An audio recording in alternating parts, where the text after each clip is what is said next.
Mon problème là, c'est plus grand que l'insulte que tu es en train de donner là. Le problème que j'ai là, l'insulte là, c'est comme l'eau qui glisse sur moi. Tu ne sais pas ce quel est mon problème. Il y a des gens qui ont des problèmes, ils viennent à l'église. Tu leur dis fais ça et c'est retourner son problème. Pourquoi? Parce que son attitude l'empêche d'avoir accès à sa bénédiction. Tu vois, Dieu t'envoie ta bénédiction, c'est emballé dans un paquet. Mais comme tu n'aimes pas le rouge, et puis c'est venu dans le paquet rouge, tu dis non, ça c'est pas pour moi. Moi j'aime pas le rouge, tu n'as même pas ouvert pour voir ce qu'il y a dedans. Alléluia. Elle dit, mais les petits chiens, ils se mettent en bas de la table. Pourquoi? Parce que les petits chiens savent que le gâteau qui est sur la table, et puis les miettes qui sont en bas, c'est la même matière. Si tu ne peux pas me donner le gâteau qui est sur la table, donne-moi miette, moi j'ai miette, mais c'est que miette pour me choisir. Alléluia. Dis, pasteur, je n'ai pas besoin que tu sois mon ami, mais prêche seulement la parole. La parole là, c'est mon aider. C'est mon gagner. Alléluia.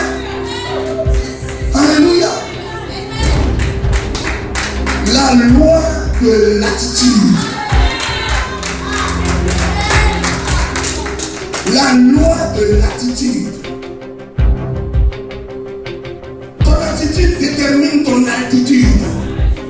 C'est ton attitude qui détermine jusqu'à où tu vas arriver. C'est ton your attitude will determine how high you can fly. Alléluia. Ton attitude ouvre ou ferme les portes devant toi. Regarde, tu peux avoir tout le talent du monde, mais if you've got a stinking attitude, you will never get anywhere. Tu peux avoir toute la connaissance du monde, mais you won't get anywhere, you backbiter. Tu peux avoir toute la connaissance du monde, but you talking machine, you will never get anywhere. Pourquoi? Parce que tu passes ton temps à parler des autres.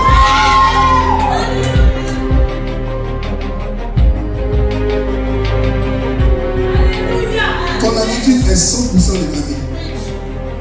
100%. Je vais te montrer quelque chose. C'est pas au hasard. J'ai réfléchi à ça, mais c'est pas au hasard. C'est pas au hasard. Je veux que tu réfléchisses à ça aussi. Regarde le mot attitude. A, T, T, I, T, U, D, E. Il y a 26 lettres dans l'alphabet. J'ai dit ton attitude c'est 100% de ta vie. A, number one. A, B, C, D, E, F, G, H, I, J. A, B, C, D, E, F, G, H, I, J, K, L, L, L, O, P, Q, R, S, T. T c'est 20. A, 1, 20, 20. Fait 40, fait 41. I. A, B, C, D, E, F, G, H, I, 9. 41 plus 9, c'est combien? 50. Attitude, T. T, c'est combien? 20. 50 plus 20, ça fait 70. U. A, B, C, D, E, F, G, H, I. Amen. 70, merci maman. Plus 21. Amen. 80, 91. Il reste D. Et puis E. D est combien? A, B, C, D, 4. 91 plus 4 égale combien? 95. Il reste combien? Il reste E. A, B, C, D, E. 95 plus 5 égale combien? Égale 100. Ton attitude, c'est 100% de ta vie. C'est ton attitude qui va vivre ta place. C'est ton attitude qui va ouvrir tes portes. C'est ton attitude qui est ta vie. Il est temps que tu changes ton attitude. Il est temps que tu ajustes ton attitude. Il est temps que tu alignes ton attitude sur la parole de Dieu. Et tu vas voir que ta vie va changer. Tu es fatigué de ta vie, il change ton attitude. Alléluia. Alléluia. La loi de l'attitude, c'est une loi. Si tu as une bonne attitude, ça va venir. Il y a une loi spirituelle que j'appelle la loi de la préparation. Amen. Il faut comprendre que dans ce que tu traverses, Dieu te prépare à quelque chose d'autre.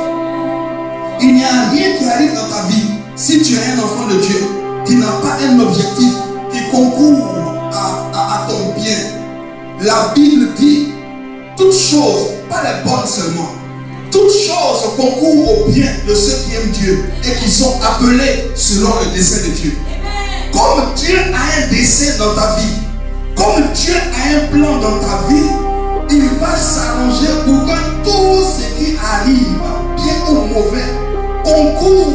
façon ou d'une autre, à ton bien.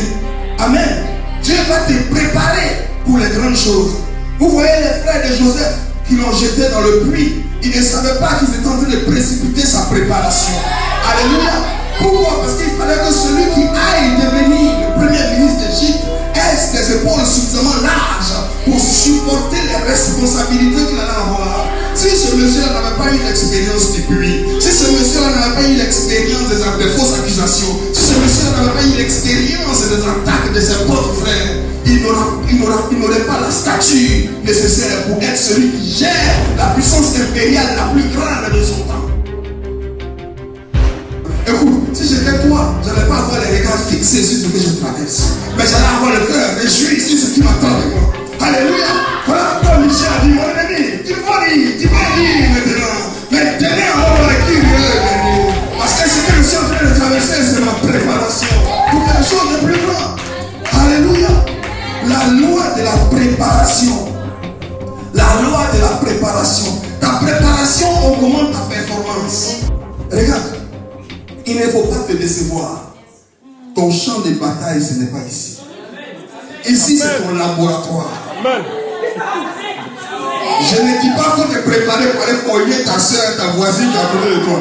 Là, tu es dans une fausse préparation. Tu vas aller te préparer, tu vas voir quelqu'un, on se trouve à l'église. Non, le diable est un menteur. Amen. Ici, ce n'est pas ton champ de bataille. Ici, c'est ton laboratoire. C'est ici que tu te prépares. Regarde, ce que tu reçois ici, le monde ne sait pas. Satan va être là-bas, il va dire, mais d'où il sort celui-là? Puis chaque fois qu'il fait quelque chose, il est au courant. Pourquoi? Parce que tu viens à l'école de la préparation. Ici, tu reçois les instructions prophétiques pour la réalisation de ta destinée divine. Tu te prépares ici. Alléluia.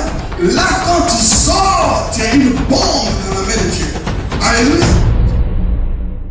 Si tu veux marcher avec Dieu de façon efficace et effective, il est important pour toi de comprendre qu'il y a une loi qui est la loi des saisons et la loi des temps. Amen. Comprendre la loi des temps et des saisons va t'amener à tirer le maximum de profit possible de la saison dans laquelle tu es. En sachant qu'une saison est déterminée dans le temps. Alléluia. Si tu comprends le concept des temps et des saisons, tu ne vas pas être jaloux de la bénédiction des autres. En sachant qu'il y a un temps pour toi aussi. Tu sais ce que la bénédiction des autres va te faire? Elle va te réjouir parce qu'elle va te faire comprendre que tu es next in line. Parce que ton temps arrive aussi. Entre autres, ce que tu traverses maintenant, la difficulté dans laquelle tu es maintenant, elle est temporaire.